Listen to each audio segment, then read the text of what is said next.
अगली breaking news, Balochistan में पाक आर्मी पर बड़ा हमला, पाकिस्तानी सेना के ट्रक को उड़ा दिया गया इस हमले में। और इस हमले में 12 पाकिस्तानी जवान मारे गए हैं और लैंड माइंस की चपेट में पाकिस्तानी सेना आई, जिसकी वजह से 12 इनके पाकिस्तानी जवानों की जान चली गई है और पाकिस्तानी सेना को यहां उड़ाया गया है लैंड माइन की चपेट में आने की वजह से। देखिए, हमले में 12 पाकिस्तानी जवान के चिथड़े उड़ गए, मारे गए। तो ये बड़ी जानकारी है, 12 पाकिस्तान के जवान मारे जा चुके हैं लैंड माइंस की चपेट में। पाकिस्तानी सेना आई है। बलूचिस्तान विद्रोहियों के हमले की ये बड़ी जानकारी है। पाक आर्मी पर अटैक हुआ बलूचिस्तान में और पाकिस्तानी जवान मारे गए लैंड माइंस की चपेट में आकर। पाकिस्तानी सेना के जवानों को नुकसान पहुंचा है। तो पीओके में जिस वक्त भारतीय सेना आतंकवादियों के ठिकानों पर बम वर्षा कर रही थी, ठीक उसी समय आसमान में पाकिस्तान का फाइटर जेट भी उड़ान भरने लगा, जिसे भारत की एयर डिफेंस ने कुछ ही पल में ढेर कर दिया।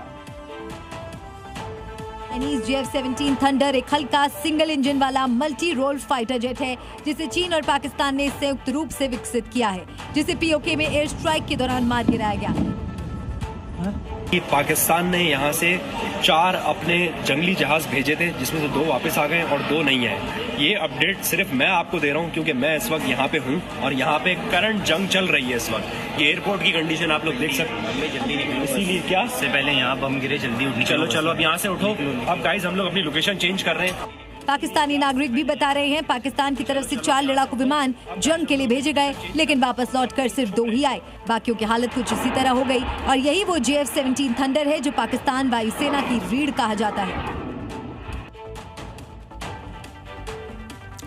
हिंदुस्तान की एयर स्ट्राइक ने पाकिस्तान की सरकार को भी हिला करके रख दिया। शहबाज शरीफ की बैठक में जो तस्वीर सामने आई है, उसमें डर, घबराहट साफ साफ नजर आ रही है। पीओके में आतंकी ठिकानों पर की गई एयर स्ट्राइक ने पाकिस्तान के सियासी गलियारों में डर का माहौल बना दिया। शहबाज शरीफ ने आनन फानन में कैबिनेट और सैन्य अधिकारियों की आपात बैठक बुलाई। मीटिंग में मौजूद सैन्य अधिकारी और मंत्रियों के चेहरे पर चिंता और खौफ की लकीरें साफ नजर आईं। एक तरफ पाकिस्तान गीदड़ भभकी दे रहा है, दुनिया को दिखा रहा है कि सब कुछ कंट्रोल में है, लेकिन इन तस्वीरों में साफ नजर आ रहा है अंदर खाने कितना डर बैठा हुआ है। आतंकवादियों के खिलाफ भारत की कार्रवाई अब सिर्फ सीमाओं तक सीमित नहीं है, जरूरत पड़ने पर घर में घुसकर मारने की क्षमता रखता है और पाकिस्तानी हुक्मरान के चेहरे पर खौफ, डर की गवाही ये तस्वीर भी दे रही है।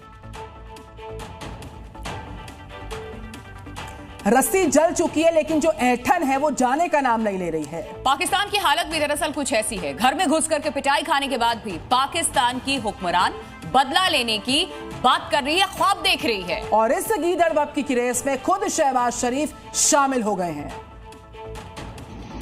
पीओके में आतंकियों की मौत पर हिंदुस्तान जश्न मना रहा है, लेकिन पाकिस्तानी हुक्मरान की हालत पतली हो चुकी है। प्रधानमंत्री से लेकर वहां के मंत्री तक एयर स्ट्राइक के बदले में गीदड़ भभकी दे रहे हैं और बता रहे हैं भारतीय सेना ने कैसे उन्हें घर में घुसकर मारा। शहबाज से इशाक तक सबके हाथ पैर फूल चुके हैं। पाकिस्तान में फिर से हमले का डर सता रहा है, लेकिन खुद को मजबूत दिखाने के लिए वहाँ के नेता अब बदला लेने की बात कर रहे हैं।